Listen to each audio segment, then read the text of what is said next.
Perdona. No, ahora que decías lo de el sexo, eso, lo tenemos de forma instantánea, o sea, lo tenemos ya. ¿Crees que también ha afectado de alguna forma primero, te quería preguntar, que hablabas también de que tenemos esa falta de control de organización, de impulsos y tal, ¿está vinculado también a la violencia en las relaciones o la violencia sexual? O sea, el consumo de pornografía directamente con ser más agresivos con esa pareja. Claro, piensa que es un sexo de yo y de ya. Un sexo donde solo importan mis intereses y mi placer y el tuyo no importa, ¿no? Por tanto, yo pienso que me merezco acceder a tu cuerpo sin tu consentimiento, sin tu consenso, y por tanto es un sexo más psicópata. Es un sexo sin empatía, ¿no? O sea, de hecho, el cerebro activa la parte que te trata como cosa en lugar de la parte de tu cerebro que te trata como persona. Por tanto, te utilizo como a un objeto, no como a un sujeto. Pasas de ser alguien a ser algo, ¿no? O sea, todo esto va cambiando, ¿no? El cerebro es complejo, ¿no? Y no es tan sencillo, pero los niveles de cosificación, instrumentalización y objetificación aumentan cuanto mayor es el consumo de la pornografía. Hemos hecho una revisión sistemática sobre ese tema que se ha publicado en una revista de impacto ahora, ¿no? Entonces, es un sexo de yo, solo me tengo en cuenta a mí, no a ti, y de ya. Es decir, no aprendo a controlar mi deseo. Yo puedo tener el sexo siempre que quiera y no tengo la capacidad de posponer esa gratificación o de inhibir la respuesta. El sexo tiene dos sistemas que están estudiados. Es un modelo que se llama cis-ses. Es el sistema de inhibición y el sistema de excitación. Todos tenemos estos sistemas. Si yo no tengo un sistema de excitación, yo no me aproximo ni me motivo para excitarme y para tener un encuentro, por lo cual nuestra especie se extinguiría, ¿no? Porque necesitamos reproducirnos en un nivel biológico. Y necesito tener un nivel de inhibición. Si yo tengo un deseo sexual y estoy en el trabajo y no puedo tener sexo, necesito inhibirlo, ¿no? O si estoy en un contexto que es inapropiado o con una persona que no lo desea. El problema de la pornografía es que altera el nivel de excitación y el nivel de inhibición. Hace que tengas una hipersexualidad y un sexo descontrolado y que cada vez necesites más, y hace que pierdas la capacidad de inhibir porque piensas que el sexo está disponible y accesible 24/7, ¿no? Por tanto, claro, eso aumenta la probabilidad de coerción sexual en el noviazgo, de perpetración de la violencia. Los mitos de la violación aumentan cuanto mayor es el consumo de la pornografía. Cuando hay una víctima sexual, pienso que ha sido la víctima la que se lo merece. Es que ella iba provocando, es que iba vistiendo de una manera provocativa y entonces se lo ha buscado. Eso aumenta cuanto más consumo la pornografía, porque la visión que hay sobre la mujer es una visión donde se la ningunea, se la infravalora, por ejemplo, ¿no?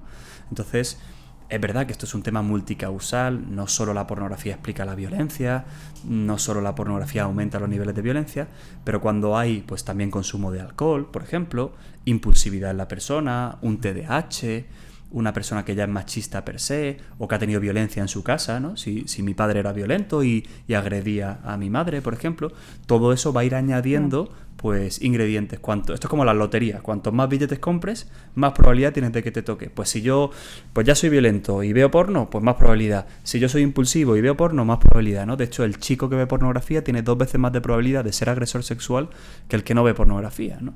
Entonces, bueno, pues ¿a qué quieres jugar, no? ¿Quieres asumir ese riesgo? Pues si ves porno, asumes ese riesgo, ¿no? Y se podría... entiendo que con todo lo que has dicho seguramente es muy parecido o exactamente lo mismo, pero a una adicción a unas drogas. O sea, se podría simular o parecer.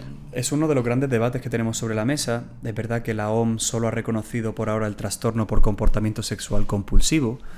Y es un poco un cajón desastre, porque aquí entra una persona que practica chemsex, que suelen ser hombres homosexuales que tienen sexo durante 3 días seguidos bajo los efectos del alcohol y otras sustancias, ¿no? Que es un perfil muy diferente al adicto a la pornografía. También el que va a prostíbulos, el que está en webcam sexual o en OnlyFans. Son subperfiles muy diferentes. El problema es que el 80% de pacientes que vienen con un trastorno por comportamiento sexual compulsivo vienen con un problema con el porno, ¿no? Entonces, desde hace 6 años hay modelos neurobiológicos, como el modelo IPACE, que explica la adicción a la pornografía, que tienen mucho fundamento. Y lo más probable es que el DSM-6, que es el manual que saldrá pronto en psicología y psiquiatría, ya lo incluya como una adicción comportamental. los grupos de investigación que estamos en España, que trabajamos en adicciones comportamentales y también a nivel internacional, que viajamos todos los años al Congreso Mundial de Adicciones, pues tenemos claro que el modelo adictivo es el que más fuerza tiene para explicar lo que pasa con la pornografía. Hay tolerancia, hay abstinencia en el 73% de los pacientes, publicado en revisiones de alcance. Hay saliencia, es decir, mucho protagonismo en mi vida. Hay consecuencias negativas en mi vida sexual, familiar, personal, laboral. Hay regulación de emociones a través del porno, ¿no? Compenso el porno, estoy solo, estoy triste, y eso pasa con el cannabis, con el alcohol, con otro tipo de adicciones.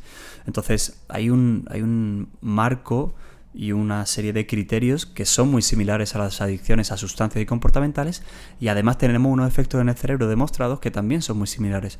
Por tanto, yo hablo de la adicción a la pornografía porque confiamos en este modelo. Sin embargo, pues es algo que está en debate también, ¿no? Que es comprensible porque también hay mucha contraste o como oposición ideológica, ¿no? Porque si dices que esto es una adicción, estás moralizando el sexo. Entonces, pues estás en contra de la libertad de las personas y de la liberalización de la sexualidad. Y hay una parte de razón, es decir, no todo el mundo que vea porno tiene una adicción al porno, ni podemos clasificar en la consulta a todas las personas como adictos, pues eso sería un juicio que podemos emitir. Si yo soy un activista en contra de la pornografía, yo no puedo estar emitiendo juicios con todos los pacientes. Yo tengo que ser aséptico en mi consulta y establecer unos criterios. Nosotros hemos validado una escala, por ejemplo, un cuestionario psicométrico para determinar cuándo hay una posible adicción a la pornografía, y si no pasa ese punto de corte, esa persona no tiene una adicción y no tratamos la adicción. Podemos abordar el problema, acompañarles o entenderles, pero no le puedes poner la etiqueta de adicto, de trastorno por comportamiento sexual compulsivo. Entonces, bueno, pues este debate está sobre la mesa. Yo siempre animo a que no haya un juicio, que tu propio juicio personal, ético, moral o ideológico, ni de un lado ni de otro, te influya, y que, bueno, pues la ciencia vaya dándonos datos. La adicción a la cocaína lleva 30 o 40 años con papers científicos. La adicción a la pornografía muy poquitos, 10 años más o menos. Fíjate, se parece mucho lo que estás diciendo o me venía, por ejemplo, a mí el ejemplo del alcohol, ¿no? Cuando soy alcohólico y cuando no, porque, bueno, me tomo una cerveza de vez en cuando, pero bueno, ¿ya me tomo una cerveza todos los días? ¿O ya me tomo 3 todos los días? ¿O ya me tomo...?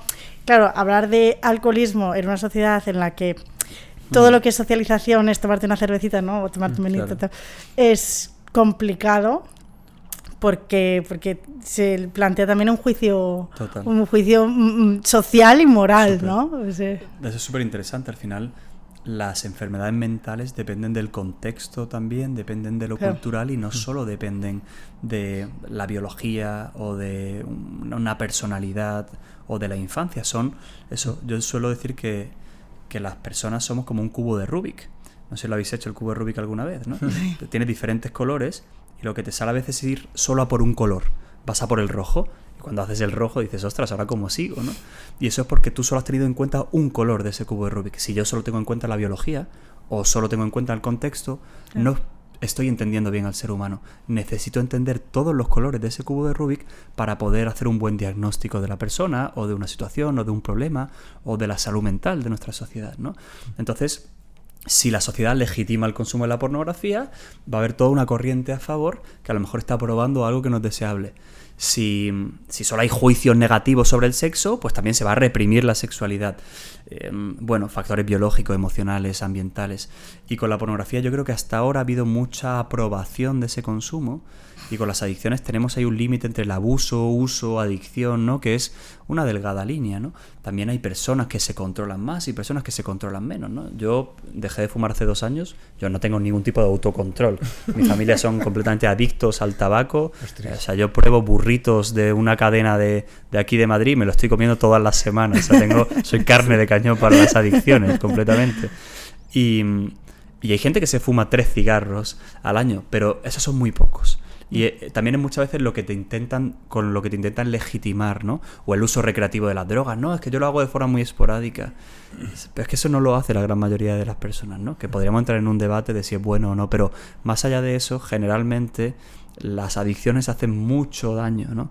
Y solo porque destrocen la vida de 5 personas, pues igual ya merece la pena plantearse, al menos regularlo o mandar un mensaje. La sociedad y el Estado tiene una gran responsabilidad, ¿no?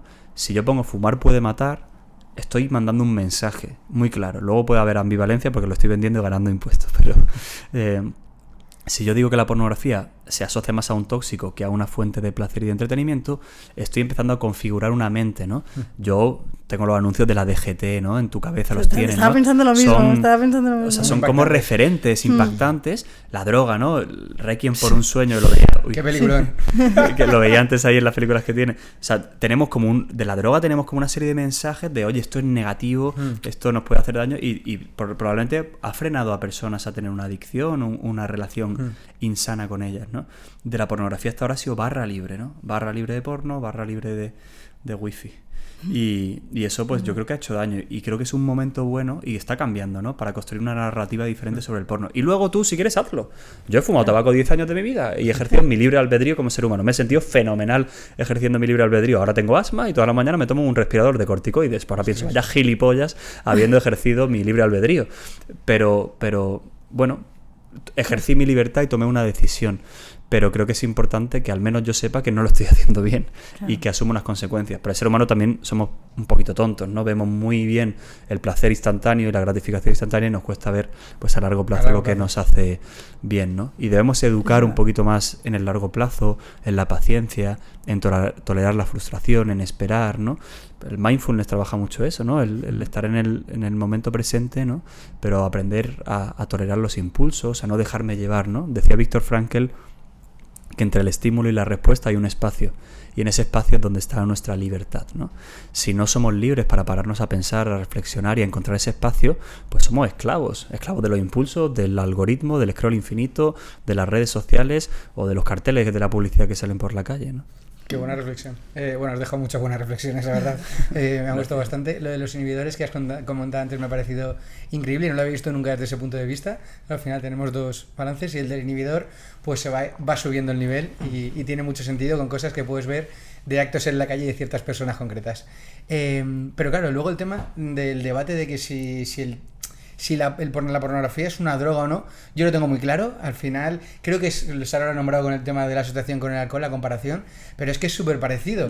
¿Qué pasa? Que el alcohol es una droga, lógicamente, pero casi todo el mundo toma alcohol de forma habitual, entonces está muy normalizado y a la gente también, por otro lado, le cuesta mucho o no le gusta que le digan que lo que hace de forma habitual está mal. Total. Entonces, en general la sociedad dice que el alcohol, bueno, no lo ve como una droga y no lo ve tan malo. Es lo que decía Sara, bueno, si tomas un poquito, una cervecita de vez en cuando, no es malo. Pero yo lo digo siempre, es una droga, estás tomándola en un consumo a lo mejor muy bajo, que sepas, como dices tú, al final siempre tiene consecuencias. En el tema del alcohol se lo digo a mucha gente, he bebido mucho, he salido mucho de fiesta y tal, pero lo dejé en el momento en el que vi que no tenía ningún sentido para mí, y aparte que no me gusta la cerveza y el vino, y creo que es una cosa positiva para no ser adicto al alcohol. Pero el tema de todo tiene una consecuencia, yo a la gente le veo, no se da cuenta, pero a veces un amigo mío se toma una cerveza o 2 cervezas un día y al día siguiente, tío, está más deprimido. Yo me tomo una copa un día, que ya te diría que a lo mejor lo hago una vez al año o cada 6 meses, y al día siguiente, tío, mi cerebro, como es depresivo, me planteo cosas en mi cabeza que nunca me planteo. De repente tienes como mensajes negativos a la mañana siguiente y dices, si me tomé 2 copas, pero no estás acostumbrado a tomar eso, y encima es que es una droga, todo como dices tú tiene consecuencias.